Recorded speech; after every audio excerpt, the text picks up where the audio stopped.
Meron naman tayong nakakakilig na latest update patungkol mismo kina Bimby at Riza. Ngayong umaga ay talagang marami yung mismong namimiss si Bimby sa Itbulaga, diba? Kasi nung nakaraang araw parang tuloy-tuloy yung pag-absent niya dahilan na nga mismo ng pag-alaga niya sa kanyang mommy Chris. Ngayon naman yung usapang kasal, hindi naman sabing imbento yon. Kasi totoo namang road to forever na sila. Pero syempre, alam ni Bimby yung matalinong pagdesisyon. Uunahin yung pangarap, syempre. Yung pagiging doktor, abogado, uunahin naman niya yung schooling niya. Pero yung kasal nila ni Riza, to be followed na nga.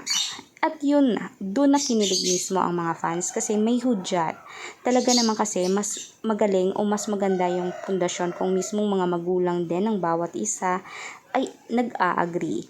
Maliban na kina Bimby at Riza na talaga yung feeling sila, totoo naman. Diba nakita natin na recently vlogs ng isang mismong vlogger din tungkol kay Riza at kina Bim. Talagang nagbablush dun si Riza. Kitang-kita naman talaga na gusto niya at mahal din naman niya si Bimby. Hindi lang niya maipaliwanag o hindi lang niya maamin kasi nga siguro baka nahihiya pa sa si Mami Riza, sa mama niya mismo at sa papa naman niya na nanonood.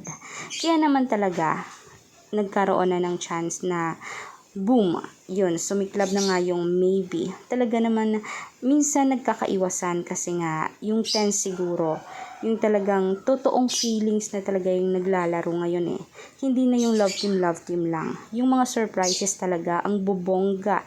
Aldab 2.0 na nga mismong tawag sa kanila kasi sila yung biglang naging hit o biglang naging viral, trending talaga ngayon yung maybe, Rybim, kung ano man yung ginawang mga international na love team basta bumubuo kay Riza at kay Bimby. Ang bongga lang talaga kasi nga naman, 'di ba? Hindi nasisira yung maybe. Yung mga basher talaga na nagsilipa na lang sa mga comment section, yung mga biglang ayaw kay Riza para kay Bimby, wala yun. Sabi nga ni Ma'am Chris, 'di ba? The best revenge talaga is to become successful. Yun talaga yung nagiging tatak sa isip mismo ni Riza. Yung hindi gaganti ng masama, kundi mas lalong gagawa ng mabuti para sa ikabubuti ng lahat at lalong nadadagdagan yung mismong pagiging famous niya. Yung pangalan niya mas lalong sumisikat. Yung mga basher, aray naku po.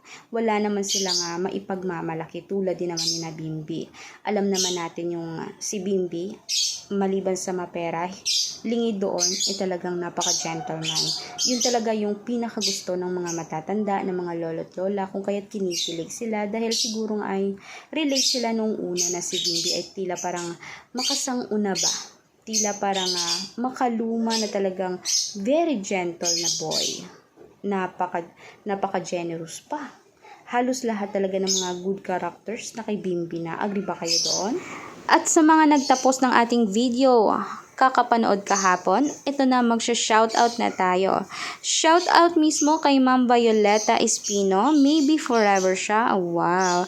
Kay Ma'am Anay Fermin, I love you Riza and Bimby. Wow naman po. To Ma'am from Isla Verde Bats, galing kay Tita Feds. Wow po, with the heart. To Ma'am Rowena Mendoza ni Casio, God bless po. And to Ma'am Liza Henson, 74 years old, wishing well. Oh, wow. 74 years old na po pala si Ma'am. God bless po, Ma'am. And to Ma'am Nelita Buller, hello po. And from Olongapo City, shout out po. From Joy Landero de la Cruz. And also, shout out po sa RBeam Official kay Ma'am Joy pa rin. So, sa mga nanood at nagtapos ng ating videos, sobrang salamat po sa inyo sa pagtitiwala at sa mismong palaging panonood dito sa Smug News YT natin. Thank you so much. And to Ma'am Cherry nga po pala, thank you din po sa comment. Kaya huwag nang kalimutan i-like, subscribe, and tap the notification bell for more